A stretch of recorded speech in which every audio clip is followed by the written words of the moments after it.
Guys, এখন আমি এসেছি হচ্ছে সরিষা খেতে। মানে গ্রামের প্রতিকূল আবহাওয়ায় আমি একটু ঘুরতে এসেছি।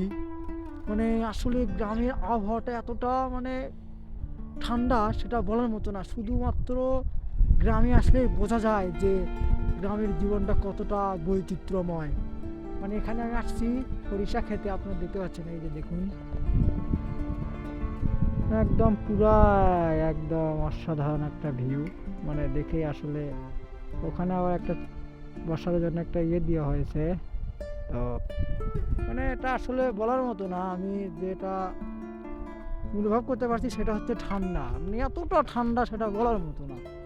তো যারা গ্রামে বাস করে তারা এই সরিষা ক্ষেত মিস করে, আর যারা যারা গ্রামে বাস করে তারা সরিষা ক্ষেত চোখে দেখতে পারে, আর যারা শহরে বাস করে তারা এই স্বাদটা নিতে পারে না।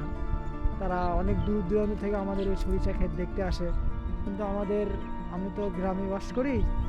তো আসলে মনোমুগ্ধকর একটা পরিবেশ, যেটা আপনারা দেখে বুঝতে পারতেছেন, অসাধারণ।